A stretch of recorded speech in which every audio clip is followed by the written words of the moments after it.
Hola a todos, ¿cómo están? Bienvenidos nuevamente al canal, a esto que denominamos charlas futboleras. Hoy nos damos un lujo, en lo personal siempre es un gusto hablar con él, ya pasó por el canal, podríamos decir que es un amigo de la casa, un reconocido entrenador, futbolista, bueno, siempre es grato escucharlo, el señor Gustavo Poyet. ¿Cómo estás, Gustavo? Un gusto enorme. Un placer estar de nuevo. Las diferencias horarias no permiten estar en contacto de nuevo, que el año pasado con Corea era complicado. Veníamos complicado. ¿Cómo te agarramos hoy en día? ¿Cómo estás? Bien, esperando. Tuve la suerte de poder salir de una manera muy amigable de Corea. Fue un año extraordinario. Tuvimos la suerte de llegar a un mundo nuevo y ganar la Liga y la Copa y bueno, poner al equipo donde todo el mundo esperaba que volviera porque venía de un par de años bastante malos. A partir de ahí las vacaciones eran obligatorias, ir a Uruguay a ver a mi familia, especialmente a mi mamá y mi hermana que vive ahí, pero también todos mis amigos y llevar a mi nieta, que fui abuelo durante el año pasado, nos estamos poniendo viejos. Y después ya volví a casa, que casa para mí es Londres, y bueno, no te diría diariamente, pero cada 2 o 3 días siempre hay un contacto futbolístico. No, yo no lo llamo posibilidades, pero sí alguno que te llama, sí te interesaría ir a tal lado o tal lado. Y ofertas sobre la mesa reales no, pero sí hablando con clubes y viendo la posibilidad de volver cuanto antes. Gustavo, y ante las posibilidades que van surgiendo en los momentos que se vuelven posibilidades, ¿en qué te fijas? ¿Qué es lo que buscas en los clubes a donde vas?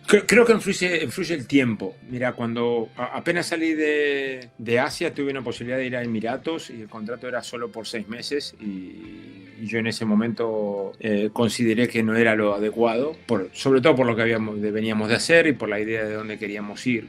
Cuanto más pasa el tiempo, te pongo un ejemplo, si vienen en julio y te ofrecen los mismos 6 meses que me ofrecieron en diciembre, capaz que le decís que sí, ¿no? Claro. O sea que son situaciones dependiendo de los momentos. Lo peor de esto es, te pongo un ejemplo, hoy yo en día podría estar en contacto con 4 situaciones distintas.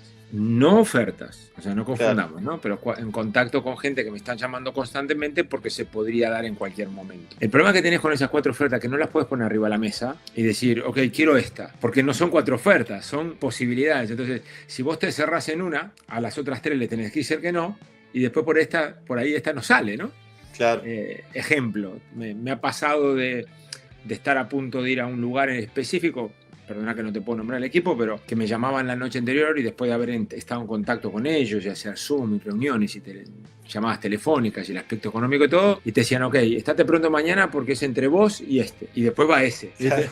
Entonces, o sea, hiciste todo lo correcto aparentemente, pero después llevan a otro y es justo, porque también yo no lo sé, pero me pasará que cuando voy yo, puedo ser yo y otro, Claro. y después voy yo y no me entero del otro, ¿no? Entonces, elegir cuando no hay muchas cosas, a veces el tiempo lo define. Mi idea principal era volver cerca de casa. Hace ya años que estoy intentando volver a Inglaterra. Hace mucho que salí del círculo de entrenadores. Y, por ejemplo, y sí, es verdad, y lo digo honestamente, me está costando un poquito más de lo que esperaba, ¿no? Porque realmente Claro. yo en Inglaterra tuve un buen tiempo y sobre todo en 4 o 5 países que estuve últimamente me ha ido muy bien. O sea que el por qué uno más o menos no lo entiende. Creo que es un tema generacional, ¿no? Que hay entrenadores nuevos y te vas quedando fuera de la rosca. En Sudamérica me parece que pasa un poco eso también, ¿no? Cuando salen de ese círculo, como le llamas. ¿Es un tema de prejuicio o a qué se debe por el tema generacional? La verdad que es interesante analizarlo bien, porque mira, a mí me pasa mucho con, por ejemplo, con todo lo que es el mercado nuevo, el mercado árabe, ¿no? Tanto de Arabia Saudita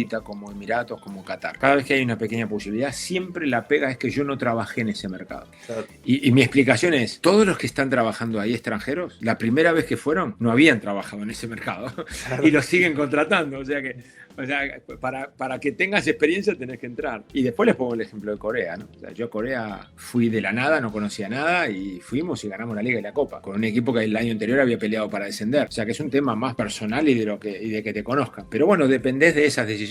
Yo, por ejemplo, ahora veo mucho técnico, sobre todo argentino y algún portugués, que se metió en la rosca de Brasil y Sí. cambian de equipo. Y da igual que lo hagas bien o mal, ¿eh?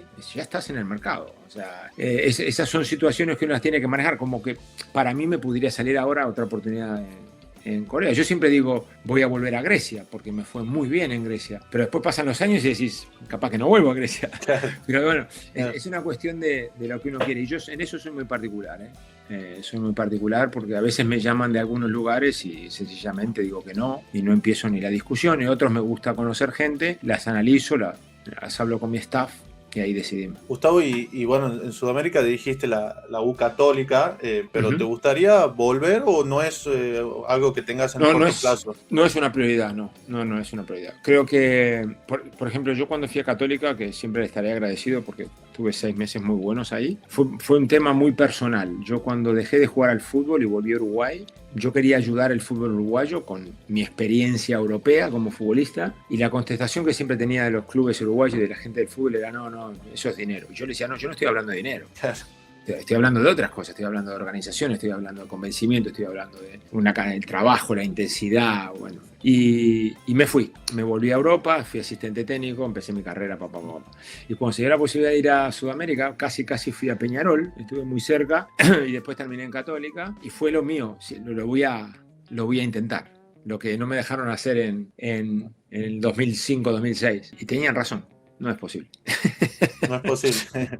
No es posible porque no te lo permite las canchas, porque no te lo permite la edad de los jugadores que tenés en un equipo grande. O sea, yo en Católica tenía 4 o 5 jugadores sub-21 que eran muy, muy buenos y que tenían un futuro bárbaro, y la base del equipo eran mayores de 32. Entonces, lo primordial en un equipo de fútbol es el jugador que ya tiene una experiencia, pero que todavía no pasa los 29-30, ¿no? El de 24 a 27, a veces si empezó muy temprano, 23, 20. Y ese grupo de jugadores falta en Sudamérica. Digo, lo vemos también a veces en Argentina, ¿no? Aunque yo te diría que los últimos 2 años, sobre todo, por ejemplo, en Brasil, te están trayendo jugadores de vuelta. Sí.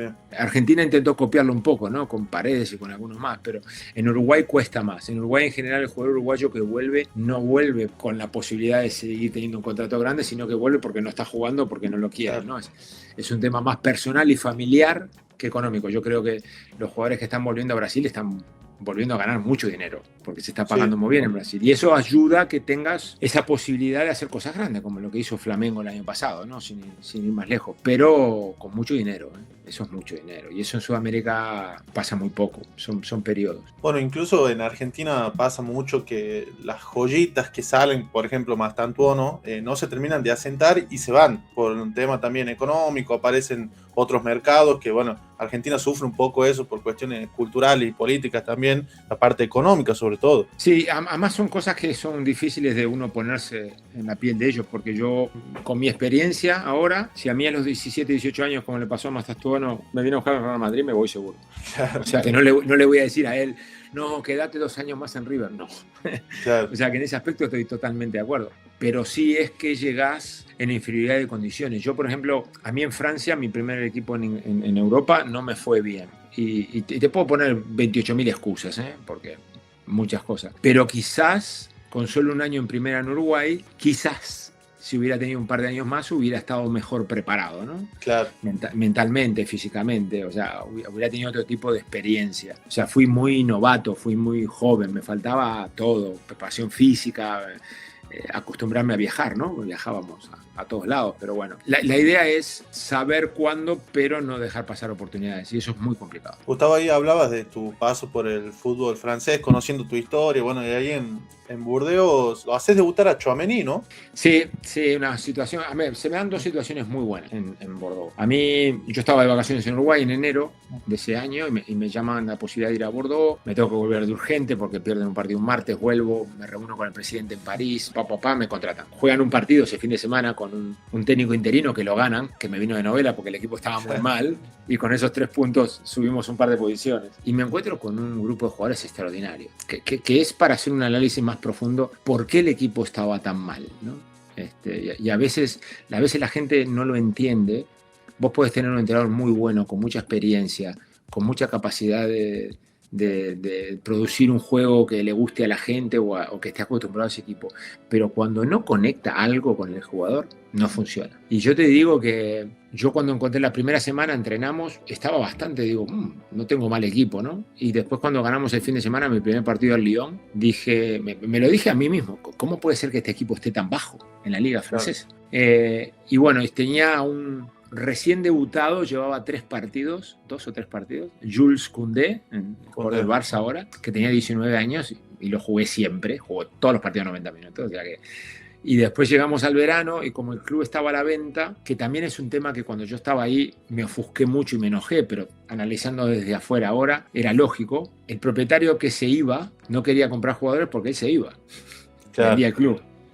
Y el propietario que entraba, propietario te digo porque como se llaman en Francia, el dueño que iba a entrar, no podía comprar jugadores porque todavía no había entrado. Y Claro. yo estaba en el medio, sin jugadores, ¿viste? Para jugar en Europa. Y bueno, llegó la pretemporada, lo trajimos a entrenar con nosotros, ya tenía un físico privilegiado y fuimos a jugar un partido. El primer partido creo que fue en Latvia, en Lituania o Letonia, y boom, lo metí para adentro y lo puse a jugar. Y la verdad que no era una decisión muy complicada, para serte sincero, pero sí que se aprovechó de que nos faltaba plantel y no habíamos contratado suficiente y lo tiramos ahí. Y la verdad que yo que encima lo llamo Aurelien, lo llama todo el mundo Aurelien en Francia, a pesar que es Tchouaméni. Tuve un corto periodo con él, pero una relación excelente. Tanto es así cuando me lo encontré cuando viajé con Grecia a jugar con Francia, estuvimos hablando un largo rato afuera. Y esas son las cosas que quedan, ¿no? Porque es el inicio, siempre te acordás de esa persona y la verdad que fue un placer. Y sabía que iba a llegar más alto que Bordeaux, a dónde nunca lo sabés, ¿no? Pero fue un placer que fuera Real Madrid. Y tuvo un crecimiento exponencial, ¿no? En los equipos que fue pasando. Bueno, hoy es pieza clave en el Real Madrid, un jugador muy importante, digamos, en los esquemas y en los estilos. Sí, mirá, te voy a decir, cuando me llamaron mucho de Madrid, casi toda la prensa de Madrid me llamó cuando lo fichó, me acuerdo clarito que yo le decía a todos, no se preocupen con Tchouaméni. Primero porque es un chico súper inteligente, estaba estudiando cuando estaba conmigo todavía, sabe lo que quiere, la tiene muy clara, tiene un físico increíble, o sea que tiene todas las condiciones. Y dije en ese momento, encima tiene a Casemiro adelante, lo que da la posibilidad de asentarse y meterse en el mundo Real Madrid. A los 20 días vendieron a Casemiro. Ya todo lo que dije claro, se había cayó. ido y lo tuvieron que tirar a la cancha. Claro. Y no fue fácil. No fue fácil porque está llegando a Real Madrid. Entonces, a lo que voy es, hasta en esos pequeños detalles la gente no se da cuenta, ¿no? Yo estaba súper tranquilo porque iba a tener la posibilidad de estar atrás de Casemiro, Modric y en ese momento y Kroos. Tranquilo, no hay apuro. Claro. Y de repente se va Casemiro y le dicen, no, tienen que jugar, ¿viste? Y lo empiezan a tirar a la cancha. Bueno, y ahora ha jugado no sé cuántos partidos de central. O sea, tiene unas condiciones importantes y creo que es un jugador para el Madrid. Lo que sí me gustaría que el Madrid estuviera más asentado, ¿no? Y que él pudiera jugar en su posición y que supiera su rol claramente y no tendría que estar cambiando tanto de posición. Bueno, ahí lo mencionaste a Modric, con él compartiste también en el Tottenham, ¿no? Fui asistente cuando era asistente técnico. Si vos me preguntás a mí cuál es el jugador que yo entrené, el mejor jugador que entrené, sin ser el entrenador principal, porque lo entrené, ¿no? Yo era asistente.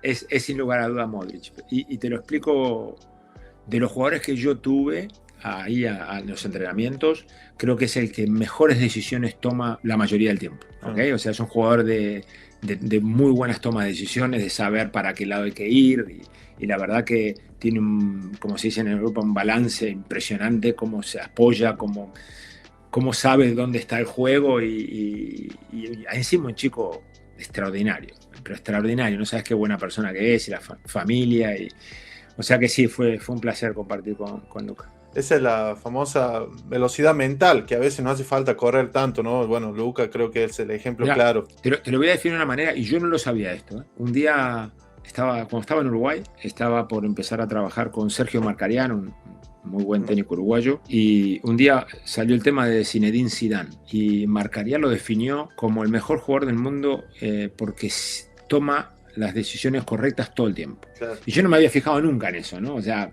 uno analiza el fútbol, pero lo analiza de distintas maneras. Y me acuerdo empezar a mirar a Zidane, ¿no? O sea, esa pelota que le llevaba a Zidane y él la controlaba de externo para adelante y la jugada terminaba una jugada de gol y decías, decisión correcta, ¿no? Y la que él recortaba, que le gustaba recortar y parar el juego y pararlo, seguramente por alguna razón que él sabía, porque estaba dentro de la cancha más que nosotros, que era la decisión correcta. Entonces, claro, el fútbol para Zidane era muy fácil porque él constantemente tomaba decisiones muy buenas. Claro. Y eso lo hacía un jugador tan especial. Y yo lo llevé años más tarde, o en esa misma época por ahí, y lo empecé a notar mucho en Modric en su carrera, cuando ya llegó al Madrid, que estaba viendo que es un jugador que siempre toma decisiones correctas. O la mayoría del tiempo, siempre no se puede. Gustavo, bueno, estamos en año mundialista. ¿Qué expectativa tenés con el Mundial, con la selección uruguaya, que sos un referente, campeón de América? ¿Qué esperás de la selección uruguaya? Mira, te voy a decir algo que lo tengo que decir de nuevo, porque ya lo dije públicamente y si no te lo digo, me quedo mal yo. y no cambié de opinión. No me gustó la extensión de la cantidad de equipos del Mundial. A mí no me gustó para nada. Para mí el Mundial es exclusivo. Son los mejores, punto. ¿Ok? Entiendo los por qué, siempre es económico, pero no estoy de acuerdo. ¿Ok? Espero que me equivoque y que salgan partidos que se puedan mirar y no que tengas que cambiar a los 25 minutos porque están 4-0. ¿Ok? Punto número 1. Después creo que el hecho de que se haga en 3 países siempre tiene unas condiciones extras, ¿no? Y que dan para la duda, ¿ok? Si jugás en un país, porque jugás en un país, si hace mucho calor, si hace mucha humedad, si te mandaron al norte, si tú viajaste más que el resto, siempre van a haber dudas. Y eso a mí no me gusta, porque la famosa mala suerte en los mundiales, que yo sepa, no existe, ¿viste? Cuando vos ves los sorteos y ves cómo los equipos se van eliminando, no hay mucha sorpresa, ¿no? Como que se sabe que todo está más o menos ahí. Entonces, encima con los traslados es complicado. Además, traslados importantes, ¿eh? Porque no estamos hablando de... y a partir de ahí, creo que en los grupos... Creo que está ya muy decidido. Siempre se da una sorpresa porque siempre pasa algo raro, ¿no? Pero creo que los grupos ya están muy, muy decididos. Dependerá un poquito de los que clasifiquen última hora, sobre todo en Europa. Pero como pasan 2 y posible tercero y hay una cantidad... Me imagino que los equipos, con todo respeto, que van a quedar afuera son los que no deberían estar, para definirlo más o menos. Después ya es una lotería, ¿eh? Mirá que son partidos directos, o sea, con quién querés jugar y con quién no, y podés perder con cualquiera en esos directos porque todos los equipos son buenos. Yo voy para atrás, voy para el campeonato de Argentina, o sea, Argentina mereció ganar el Mundial, por supuesto, pero todos nos acordamos, los que nos gusta el fútbol, la última tajada del Dibu. Si mete gol Francia, Argentina pierde, no va a pena. O sea, te estoy hablando de los detalles, ¿no? Y aparte, eso Gustavo, en Francia, en un lapso de 10-15 minutos se pone en partido con Mbappé, que se activó. ¡Pac! Entonces, a lo que voy es, sí mereció ganarlo, pero si lo ganaba Francia, también lo merecía ganar. Entonces, la gente me dice, no puede ser que 2 merezcan ganarlo. Bueno, es el fútbol, porque las diferencias son pequeñas. Y eso se va a dar, yo creo que a partir de los últimos 16 octavos, no sé si antes. Entonces, salvo, como decimos siempre, una sorpresa, ¿no?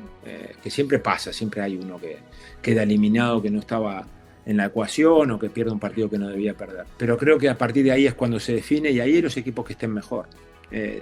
También ha habido grandes equipos que han tenido lesiones justo antes del Mundial importantes. Por ejemplo, Inglaterra es un país que le pasa mucho. Antes del Mundial se lesionó Beckham, antes del siguiente Mundial se lesionó Rooney.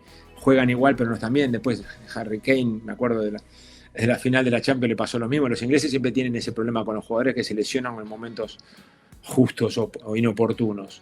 Y para los equipos importantes es así. Por ejemplo, Uruguay, para mí tiene un mediocampo exclusivo. O sea, nosotros los uruguayos siempre tuvimos mediocampos de mucha lucha y de mucha pega y de mucho rascar y no sé qué, y ahora tiene un mediocampo súper eficiente, enérgico, con intensidad, con buen pie, que pueden correr, que pueden marcar. Pero ahora se lesionó Bentancur, y no sabemos cómo va a llegar, y Valverde está jugando de lateral derecho. Y entonces ya ¿viste? Empiezan las cosas que no es lo mismo llegar con una cantidad de partidos en tu posición que no. Y después cómo llegue Darwin Núñez. Uruguay va a estar definido por cómo esté Darwin Núñez para mí. El resto más o menos se sabe, pero si no tenés ese que la mete adentro todo el tiempo, sobre todo en Uruguay, por el hecho de los que tuvimos antes, ¿no? Cuando estaba Suárez, cuando estaba Forlán, cuando estaba Cavani, esos te daban un plus. Y en los mundiales esos te definen porque de la nada te hacen un gol. Entonces va a ser importante. Por suerte está jugando Darwin en Arabia, cosa que no estaba haciendo en Liverpool, y eso capaz que le dé la posibilidad de estar mejor físicamente, o sea que esperemos que llegue bien. Y en algún momento Gustavo dio la sensación de como que a Bielsa no le estaba agarrando la mano en algún momento, no se le dieron algunos resultados, después logró encaminarse, sigue ahí. ¿Cómo lo ves a Marcelo a la cabeza del grupo? Mira, creo que tuvo un impacto tremendo. Cuando Marcelo llegó y empezó a hacer jugar al equipo como él quería, nos dejó a todos boquiabiertos, ¿no? Nos quedamos todos, wow, esto va a ser un espectáculo. Y a partir de ganarle a Brasil y a Argentina, empezaron conflictos internos, que ahora por ahí se saben más, en ese momento eran solo rumores, que empezaron a afectar el día a día del equipo, ¿no? El día a día del grupo, el día a día, y que después se acrecentaron mucho en la Copa América. Creo que la Copa América, increíblemente, Uruguay llega a semifinales, si no me equivoco, que venía como de 2 o 3 Copa América de no estar en semifinales, pero sale de la Copa América con más, yo digo, con más rajaduras, con más quebraduras, con más problemas internos. Y nosotros vivimos un poco en un mundo del cassette, ¿no? Perdón que vos sos joven. El cassette de los técnicos, no, esto no afecta al partido, esto no afecta, todo afecta al partido. todo, yo te lo prometo todo. Porque los jugadores, y yo sigo pensando como un jugador, en cierta manera, nos quejamos de todo. Nos quejamos que si la cama tiene el colchón duro, que si el viaje fue muy largo, que si el autobús hizo mucho ruido, que si no sé qué. Siempre tenemos una excusa. Siempre. El jugador de fútbol en general siempre tiene excusas. Entonces, si tenés excusas es porque todo lo que pasa alrededor tuyo te afecta. Y todo ese tema interno afectó mucho al grupo. Mucho, hasta un punto que hasta que no clasificamos no explotó todo, ¿no? Claro. O sea, en el momento que clasificamos, ahí salió toda la luz. ¡Bam! Y salieron a hablar todos. Y ahí se creó un conflicto que obviamente el que paga siempre el precio es el entrenador. Lamentablemente vivimos en este mundo de que cuando hay lío de alguna naturaleza, el entrenador siempre es el que va a pegar. Y hubo un momento que parecía que se iba, ¿eh? Conociendo a Marcelo de sus trabajos previos, ¿no? Que, sí, sí. Pero bueno, algo pasó dentro, yo creo que dentro de la asociación, algo pasó también en el cuerpo técnico y se trató de calmar todo eso, medio poniendo a los jugadores en una situación muy incómoda de que hablaran, cosa que era un problema. Y bueno, quizás el hecho que fuera noviembre y hasta marzo no se juegue, calmó todo. Calmó, ¿no? todo, ya... claro. Ahora, cuando empiecen a hablar del partido con Inglaterra, y dependiendo del resultado con Inglaterra, se seguirá bien y se llegará al Mundial de una buena manera o explotará todo, ¿no? Y dio la sensación, por lo menos en lo personal, Gustavo, que muchas veces lo que lo sostuvo Marcelo fue la espalda y el nombre propio también, porque quizás otro entrenador no pudiera haber aguantado esa situación. Yo lo dije en Uruguay, estuve en una radio sola ahora cuando estuve, y lo dije, y dije, si fuera uruguayo lo hubieran echado. Claro. Fácil, ¿ok? Como entrenador, estoy contento que no, porque yo quiero que los entrenadores sigan, esté de acuerdo en cómo juega el equipo, ¿no? Me guste sus formas o no, digo. Yo me acuerdo cuando Marcelo agarró y me llamaron a mí para preguntarme, porque estando en Europa y eso, yo decía, yo siempre me pregunto si yo, jugador, hubiera podido jugar para Marcelo Bielsa equipo, ¿no? Yo creo que no, te lo digo de corazón, pero es una charla que me gustaría tener en algún día de mi vida, ¿no? De encontrármelo en un bar en algún lado y decirle, ves a mí, Gustavo Poyet, y hablar con él y decirle, no sé si se acuerda de mí, seguramente sí, porque conoce todo, seguramente todo, que sí. Y decirle, ¿dónde me jugaría usted? Porque yo creo que no podía jugar, ¿viste? Porque es un tema de intensidad y de seguir y de perseguir que hace que tengas que tener unas ciertas condicionantes, ¿no? Y quizás eso también hace que el jugador uruguayo esté todavía aprendiendo esa parte del juego de Marcelo Bielsa. Gustavo, te iba a preguntar como referente del Chelsea también por Enzo Fernández, que se está hablando un poco del Real Madrid, parece que apareció ahí en el radar, y bueno, en Argentina, cuando Enzo está bien, es importante en el medio campo. ¿Cómo lo ves a él? Mira, creo que pasó un periodo complicado al principio, seguramente marcado por la posición en el campo. Yo creo que las condiciones de Enzo para jugar con Argentina, te diría 99.9, son de medio centro, ¿no? Volante central, ya sea él solo o otro, 100%. ¿Okay? Acá en el Chelsea yo lo veo mejor cuando juega más adelantado. Claro. Creo que es más protagonista porque tiene a Caicedo atrás que puede hacer todo ese trabajo. Entonces, como que se fue adaptando a una posición un poquito más ofensiva y creo que ahora lo está disfrutando. Después tiene que ir al otro lado, ¿no? Claro. Ir para atrás, pero bueno, creo que es más fácil ir para atrás, en el sentido que vas a tener la cancha de frente, encima tenés a los monstruos adelante, ¿no? En Argentina, que no es un problema, que si hubiera sido de la otra manera, que vos estés jugando en una posición y tengas que cambiar y empezar a jugar más de espalda, o, ¿viste? Hay una cantidad de condiciones que te afectan más dependiendo de tu entendimiento. Creo que ahora es muy importante. Ahora yo creo que junto con Cucurella por carácter, son los líderes del Chelsea. Palmer por juego, pero en términos de carácter, bueno, por algo es el capitán y todas las cosas que trae con ellos. O sea que ya sé que es Rhys James, pero digo capitán porque sé que más juega, ¿no? Sí, de capitán. A lo que voy es, creo que está en un momento muy, muy bueno. Creo que está disfrutando mucho también de ese protagonismo, de esa posibilidad de llegar al gol, de esa posibilidad de que cuando no está Palmer tirar los penales, de ser el capitán, de realmente influir mucho más de que cuando llegó. Y eso es algo que en el Chelsea te arrastra. ¿Está para el Real Madrid? Yo creo que, sin lugar a dudas, en cuanto a fútbol, sí, carácter también. Es un tema de qué características está buscando el Real Madrid, ¿no? Claro. Y eso a mí lo que me lleva siempre a discutir con gente de fútbol, cómo uno trae jugadores o no. Yo traigo jugadores por características. Me da igual que se llama Pérez o González. El tema es que tenga las características que yo quiero. Y hay gente que a veces piensa que más porque, bueno, son momentos y hay jugadores que los tenés que comprar en ciertos momentos y si no los compras pasan, ¿no? Claro. Y bueno, dependerá un poco de cómo termine en Madrid también, porque el final de temporada mundial, me imagino que todo el mundo va a esperar un poquito a que pase. Algunos equipos compran antes del mundial, que es interesante, otros esperan a ver qué hacen en el Mundial y si juegan bien después sale más caro. O sea que Claro. Sí, se valoriza. Da esta sensación, ¿no?, del Madrid que busca como adueñarse del mercado más que a veces seguir una línea futbolística, sino que dicen la figura del momento es esta, voy ahí. Pasó históricamente con muchos jugadores. Sí, sobre todo cuando ya están consagrados. Yo aprendí una vez en Madrid, tuve una muy buena charla con gente cercana al mundo Madrid, no que trabajan en el Madrid, sino cercano al mundo Madrid, que me contaban, ¿no?, de jugadores, por ejemplo, brasileros muy jóvenes, y estoy hablando hace unos cuantos años, Sí. Y de que decían, no, hay que esperar, cuando esté acá, ahí lo trae el Madrid. Claro. Cuando esté acá, ¿viste? Ha cambiado un poco, ¿no? Porque a Vinicius lo llevaron de joven y le costó 3 o 4 años adaptarse. Ahora llevan a Mastantuono realmente joven, porque creo que habían perdido la posibilidad de firmar a los jugadores ya en ese nivel de Sudamérica, porque cada vez salen más jóvenes. Pero el Madrid es de eso, ¿no? O sea, Mbappé, lo tuvieron que esperar, lo esperaron, pero es Mbappé, y Mbappé viene en Madrid, punto. Y da igual lo que vaya a costar y cuándo vaya a venir. Siempre decía, no, ahora no viene nunca más porque Florentino está enojado. ¿Qué no va a venir? Va a venir porque es Mbappé. Lo quiere en Madrid. Y esas cosas sí, creo que en tema futbolístico Enzo en España lo va a pasar muy bien, no tengo dudas. Creo que le va a las condiciones perfectas, pero es otro fútbol, ¿eh? Y al Madrid no se le puede decir que no, aunque me duela porque yo quiero que se quede en el Chelsea, obviamente. Es difícil decir al Madrid que no. Te iba a preguntar, Gustavo, hiciste ahí en Premier un gran trabajo en el Sunderland, te salvaste del descenso, bueno, hiciste un gran trabajo. ¿Cómo encarás como técnico el hecho de tener que pelear el descenso contra grandes potencias, grandes equipos que tienen esto de los mercados se arman muy bien? ¿Hasta dónde se puede implantar la idea con los recursos que tenés? Es muy duro, muy duro. Mira, yo tenía que tomar ese trabajo porque sí, yo había terminado en el Brighton en el verano, después de 4 años. Pensé que iba a agarrar algo en el verano y no agarré. Surgió la posibilidad de Sunderland en una posición tremenda, 1 punto en 7 partidos. Era realmente penosa. Encima mi primer partido lo perdimos, o sea que 1 punto de 24, de 8 partidos. Pero la tenía que aceptar. Fue posiblemente el año... No, posiblemente no. Fue 100% el año más estresante de mi vida. No tengas ninguna duda. Los 7, 8 meses que yo pasé ahí la primera temporada, incluyendo parte de la segunda, porque la segunda fue por otra razón que ahora te la explico, pero fue tremendo porque la gente no se da cuenta que vos podés estar atrás de un equipo 7, 8 puntos. Decís, estamos 7, 8 puntos, todavía quedan 20 partidos.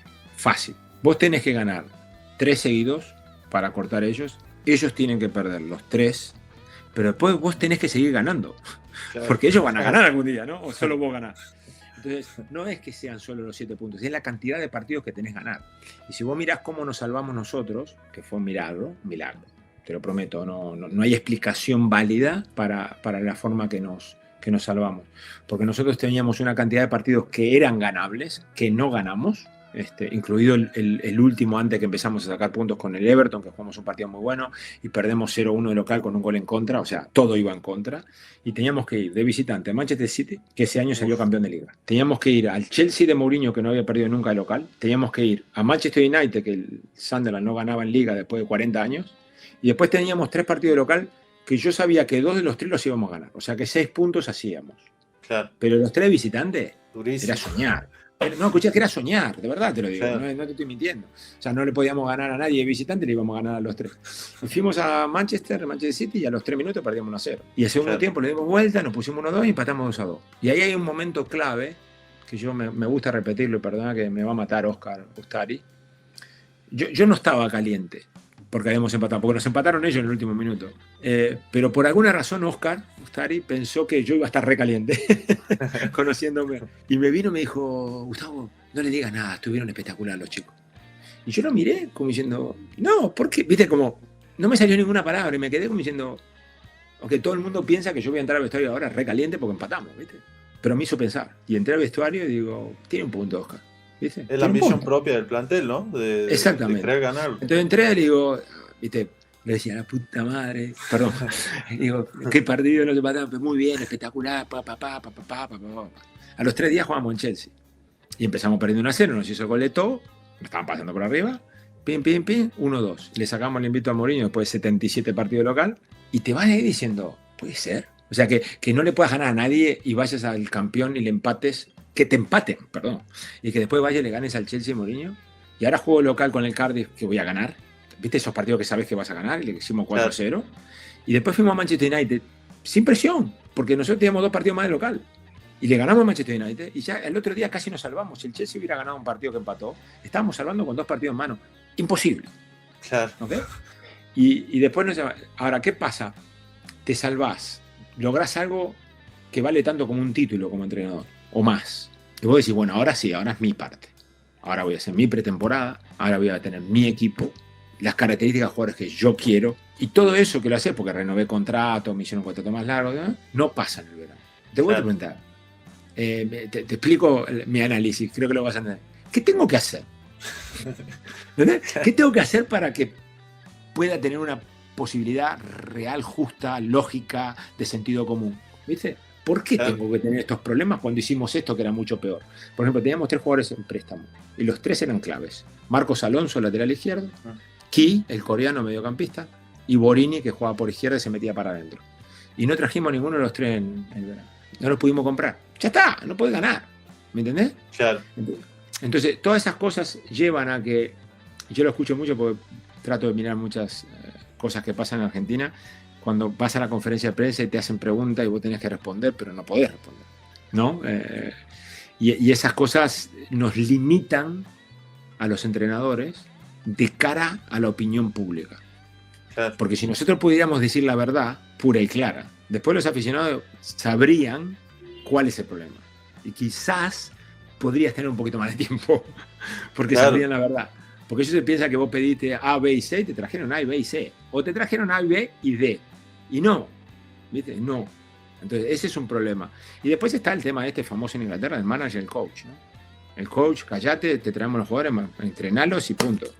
¿Viste? Acá viniste a entrenar, ¿no? Cuando lo normal es que tengas una muy buena relación, un entendimiento y que todo se haga con una base, ¿no? Yo el primer partido del segundo año voy a jugar de visitante a West Brom sin lateral derecho.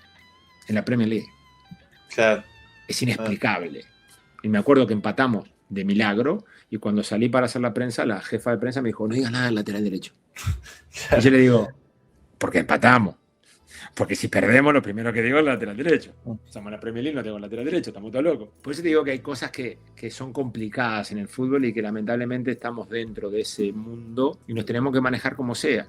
Ni que hablar en Sudamérica, porque vos me preguntaste algo que es fundamental.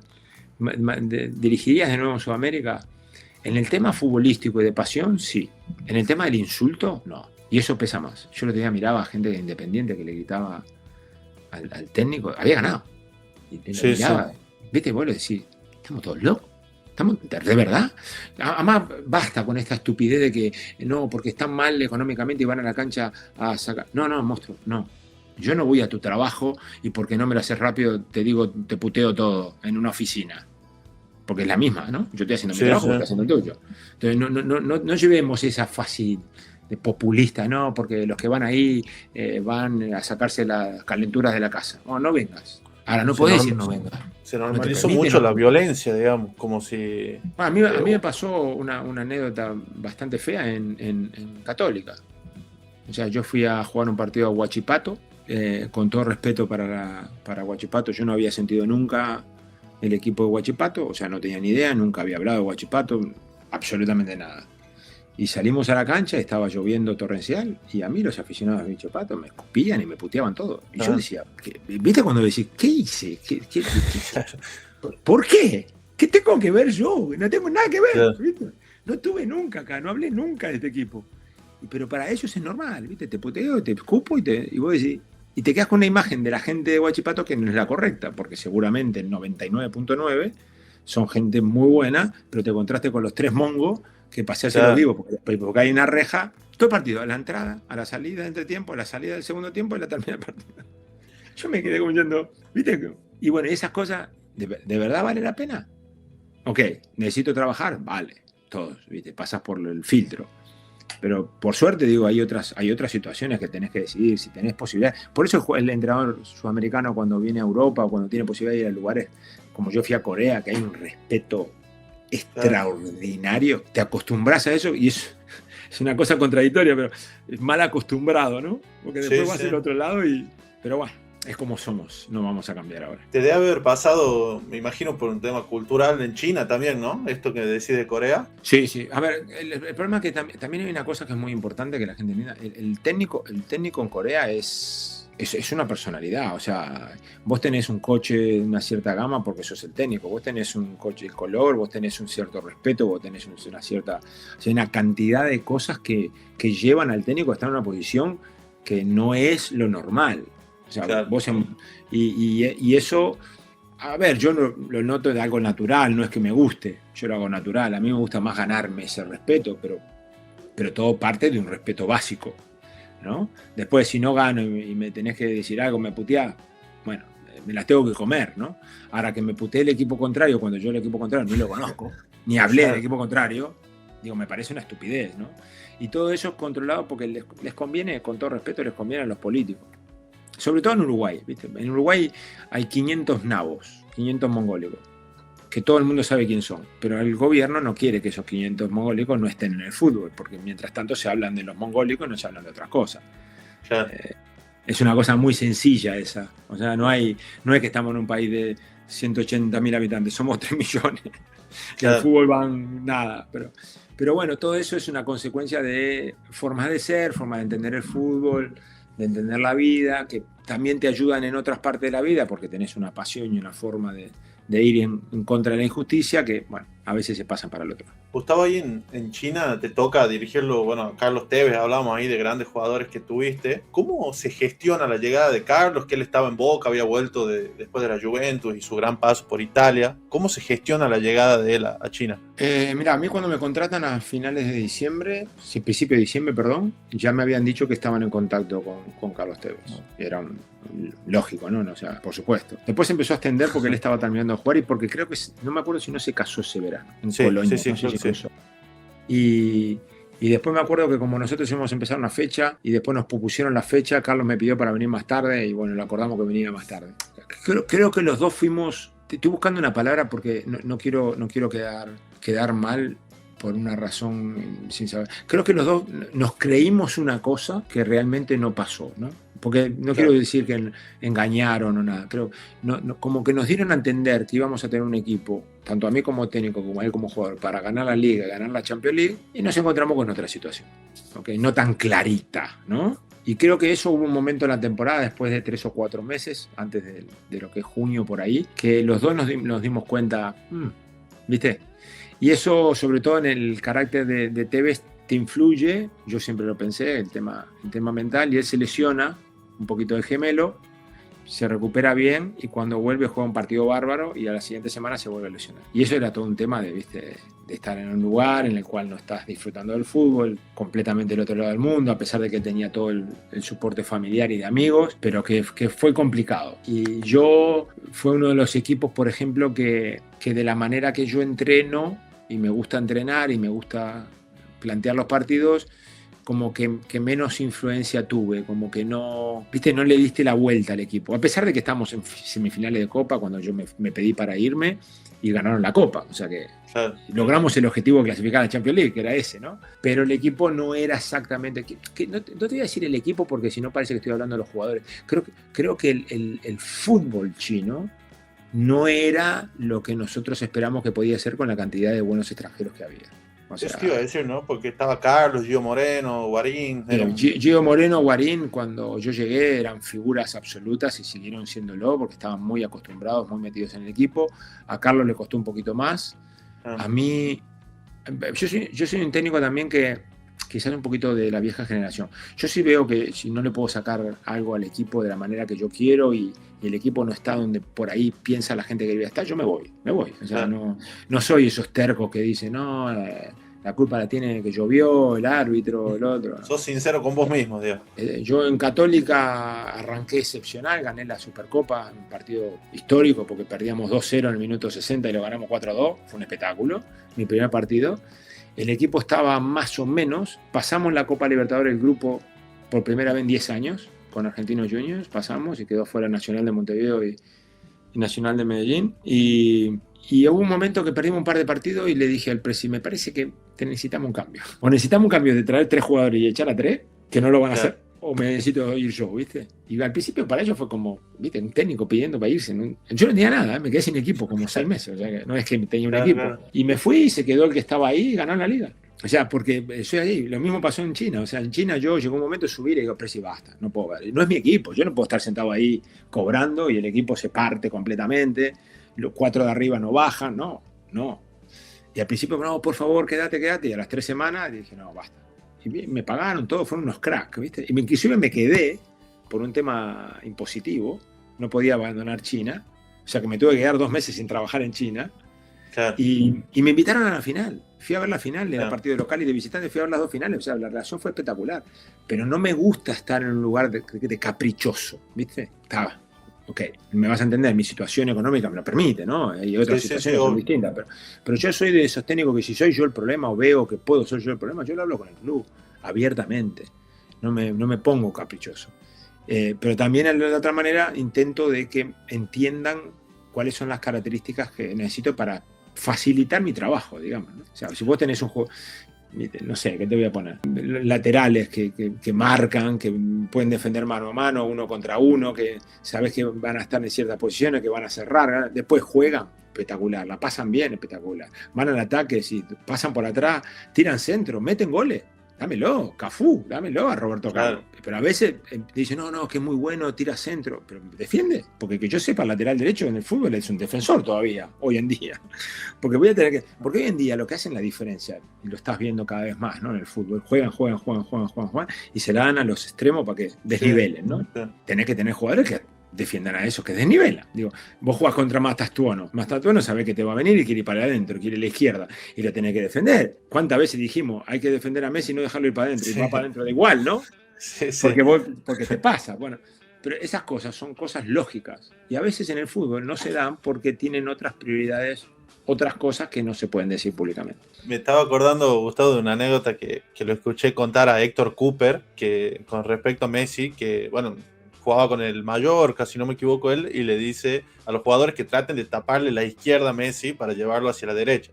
Bueno, dice Messi en un momento hizo 2 goles de derecha y me miraban los jugadores como diciendo, ¿y qué hacemos ahora, digamos? Como diciendo, ¿qué indicación nos da? Totalmente. Más, nosotros también lo practicamos, porque yo cuando dirigí al Betis, el primer partido con el Barça, y me acuerdo que le hizo una magia al volante central.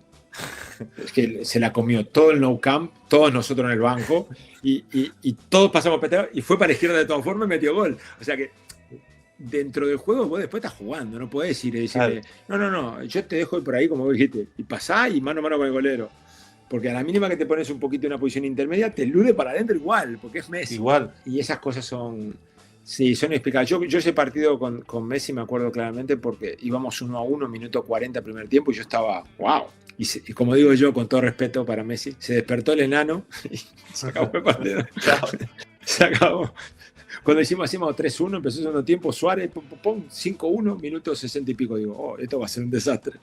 Terminó 6-2, imagínate. Wow. Aparte, Messi tiene eso, ¿no? De que desaparece, entre comillas, porque me da la sensación a mí que él está estudiando el partido constantemente y en los momentos donde encuentra el hueco, rompe. Te mata. La verdad que, o sea, es un placer mirarlo, pero es una pesadilla tenerlo enfrente. Una pesadilla. Claro. Y esas cosas, la gente habla, no, lo vamos a escalonar. Déjense de verso. No, porque de verdad son versos. Y quieren que la gente piense, mirá, este técnico lo va a escalonar. Escalonaban a Maradona y los pasaban, ¿sabes qué? Como poste a todo. Y le pegaban 28.000 patadas. Acá el tema pasa por tener una posibilidad de, sabiendo dónde te puede hacer daño, más o menos ayudarlo, programarlo, y después vos tenés que hacer lo tuyo, si no, no vas a poder ganar. Pero bueno. Gustavo, ¿viste algo de Carlos Tevez técnico? Poco para no vi sus equipos, vi algunos de sus resultados, vi algunas de sus celebraciones. Es un tema que me gustaría verlo, porque te digo la verdad, me ha pasado con él de que cada vez que tengo el tiempo para empezar a mirarlo, se va, ¿no? Porque los primeros 2 trabajos estuvo poco tiempo. Ahora es un buen momento para verlo, ¿ves? Ahora sí, porque ahora tengo tiempo y me diste un buen trabajo. Ya que me gusta mirar fútbol, voy a mirar un poco al equipo de Carlos. No, es interesante porque lo conozco bastante, porque hablábamos mucho, obviamente, de fútbol. Eso te iba a preguntar. No coincidimos en todo, obviamente no. Él tiene un pensamiento muy particular de cómo tiene que jugar. O sea que me gustaría ver, por ejemplo, jugadores que juegan en su posición. Claro. Si todo lo que él quería hacer o que le dejáramos hacer, ahora él se lo permite a los jugadores que juegan en su posición. Esa es una buena, ¿no? Claro. Hay que ver ahora del otro lado cómo actúa. No, porque es complicado, es muy complicado. Claro. Uno tiene una visión muy individual del juego dentro de un colectivo como jugador. porque vos tratás de influenciar el partido para vos también. Y después como técnico, vos tenés una visión colectiva todo el tiempo, es muy raro que te puedas... Entonces, yo siempre digo, ¿viste? Me acuerdo, le decíamos mucho, yo tenía un compañero que era compañero de habitación mía, Dan Petrescu, que era un exquisito en la cancha. Siempre pulcro, no se tiraba al suelo, no se embarraba nunca, ¿viste? Era una cosa, un jugador de fútbol de calidad. Y ahora lo ves entrenar y quieren que sus jugadores se rompan todo. Digo, pero Dan, ¿qué te pasó? ¿Te transformaste? Vos no te tirabas al suelo ni una vez, ¿viste? Pero bueno, eso pasa porque ves el fútbol desde otras perspectivas. Y se dan esas libertades tácticas a jugadores como Tevez en puntual, estamos hablando de una figura, ¿no? ¿Se da esas libertades tácticas a ese tipo de jugadores? En Europa menos y menos. Sí. Cada vez menos. Sí, hay mucha posición, hay mucha estrategia, mucha responsabilidad, muchos roles, quizás menos, se ha perdido esa figura mucho. También porque sin ser Messi, ¿no? Y estos que están por arriba, no ha habido jugadores que han podido tener esa más, terminan jugando en banda, claro. Todos esos jugadores, casi todos, por un tema funcional, pero es fútbol, yo creo que por eso se han perdido los número 10, ¿no? Por ejemplo, Uruguay ya produce muy poco número 10, poco y nada. Sí. Y los que estaban en Uruguay número 10 con algo de calidad, ya sea de Rascaeta o el que fuera, se tienen que ir porque no pueden jugar, tienen que jugar a mejor nivel. Pero sí, digo, el ejemplo más claro creo que siempre lo puede dar y lo ha dado, porque lo ha dicho muchas veces, Riquelme. Riquelme es un jugador extraordinario, único, o sea, no lo puedes comparar con nadie por cómo jugaba, y en el Barcelona imposible. Ok, con el técnico que tenía en su momento, podemos hablar de mil cosas. Él después lo encuentra en Villarreal con otro funcionamiento y con otros jugadores alrededor, ¿no? Pero es un tema importante ese, y que se ha tratado mucho acá. En Europa se ha hablado mucho del tema del número 10, mucho. Y la verdad que no se encuentra. Quizás las formaciones ahora están permitiendo a alguno que juegue de esa manera, ¿no? Con el 4-2-3-1 ese que dicen que juegan algunos, ese que juega atrás del punta, podría ser ese estilo de jugador, pero no buscan otras características, no la del número 10, ¿no? Gustavo, y en el tiempo que llevas dirigiendo, ¿cuál es la revolución táctica que más percibiste, digamos? El cambio que vos te tuviste que adaptar o que agregaste a tu forma de trabajo. No, yo he visto, lamentablemente, he visto, por ejemplo, muchas cosas de mucha gente quiere copiar. Yo creo que se aprende mucho de ver. O sea, yo viendo fútbol aprendo, no quiere decir que copio exactamente, pero claro, hay cosas que te gustan que vos tratás de inculcarlas. Pero hay gente que está copiando pensando que esa es la mejor manera, ¿no? Se convencen independientemente de los jugadores que tienen. Por ejemplo, lo del lateral invertido, esto de que estás jugando 4 y un lateral se mete al medio, que empezó a hacer Guardiola hace unos años y que ahora mucha gente lo haga en todo el mundo.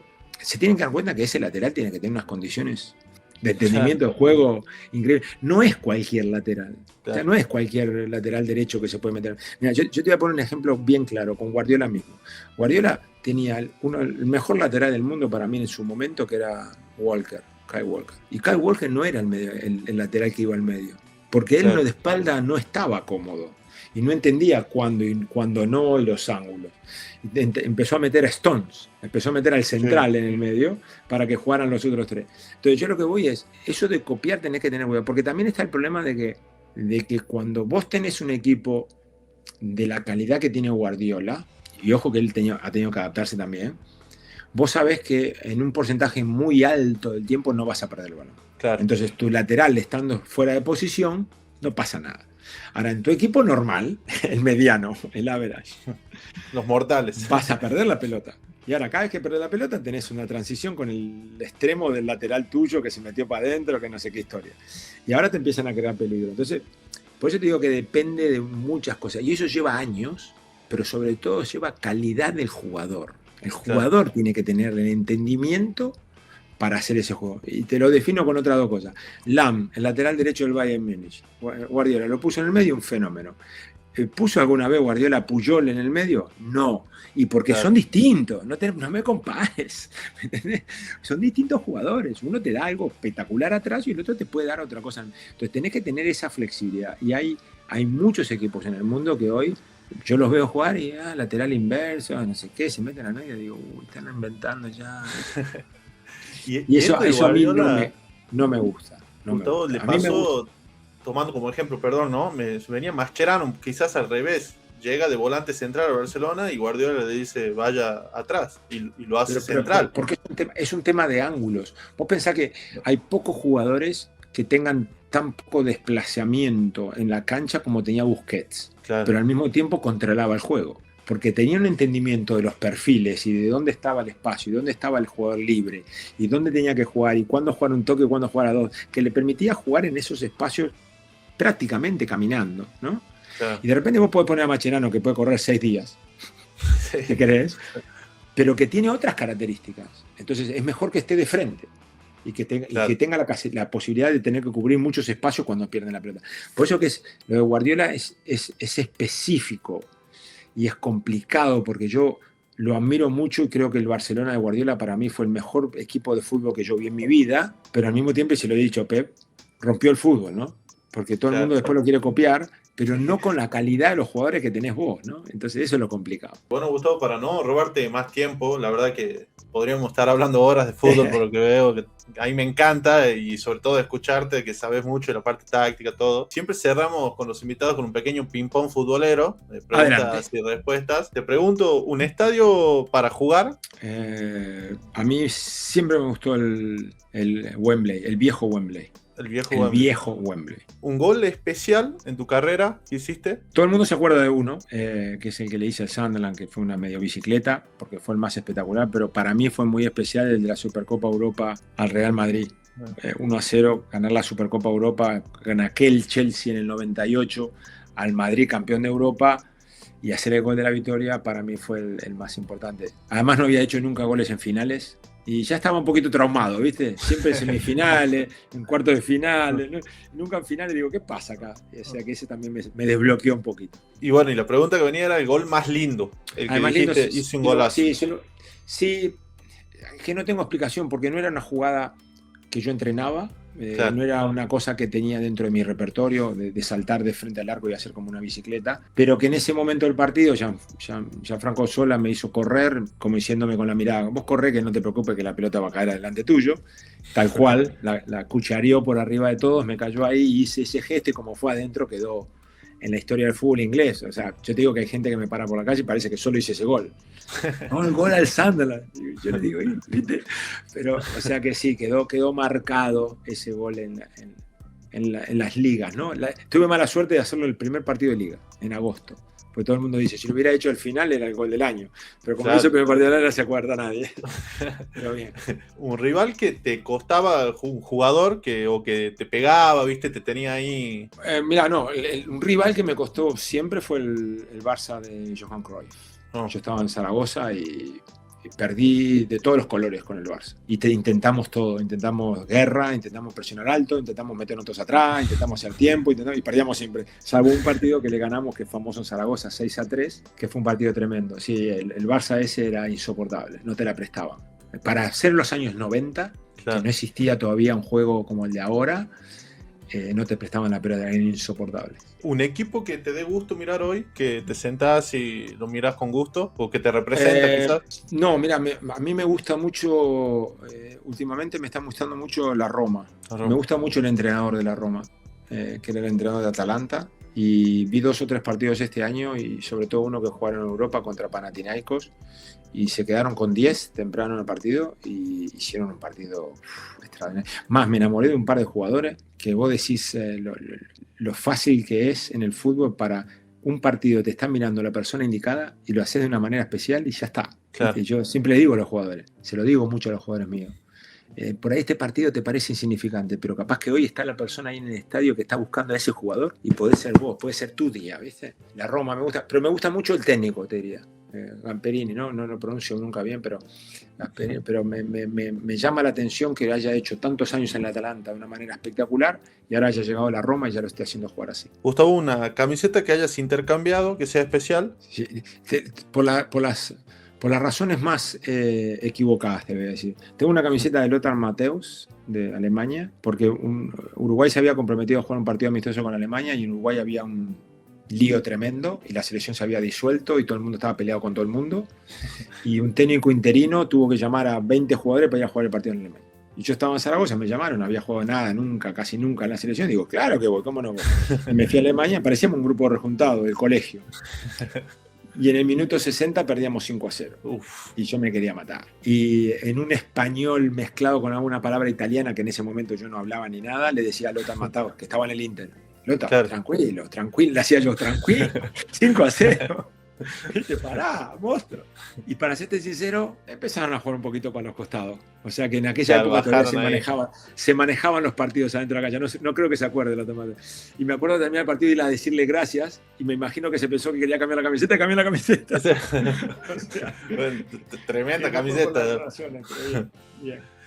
¿Entrenadores que te hayan marcado? De los que tuve yo, de todos saqué algo bueno y de todos saqué algo que no haría, que es muy importante, es tanto como que lo que harías. Pero no me empecé a dar cuenta hasta los 30 años. Yo hasta los 30 años era jugador de fútbol 100%, no pensaba en nada.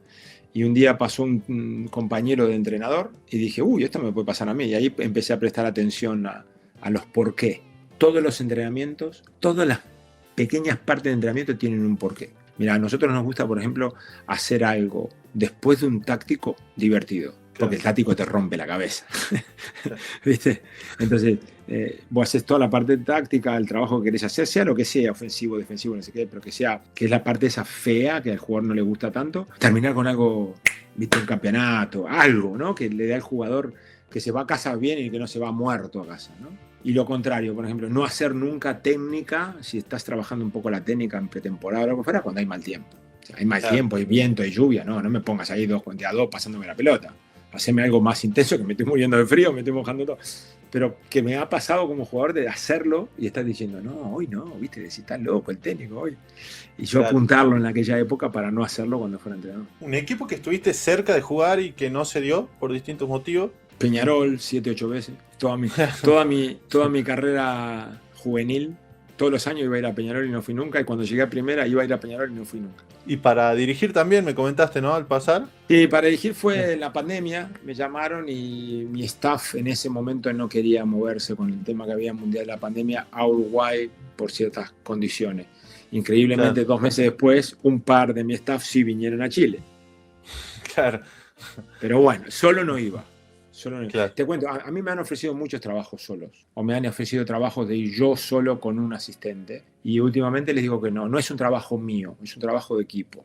¿Viste? Es una compensación de que vos trabajás de una manera, tenés una forma de ser, de tratar a los jugadores, una forma de entrenarlos, una forma de involucrar todo, que no es que vos vas y sos el capo y haces todo, no. Entonces, cada vez menos. Un solo trabajo lo tuve que aceptar solo con el Tano, que fue el de Francia por el tema del idioma, y usé el sentido común. ¿Okay? Porque mi asistente no habla francés, en ese momento mi otro asistente no hablaba francés, el entrenador de porteros no hablaba francés y el preparador físico no hablaba francés. Claro.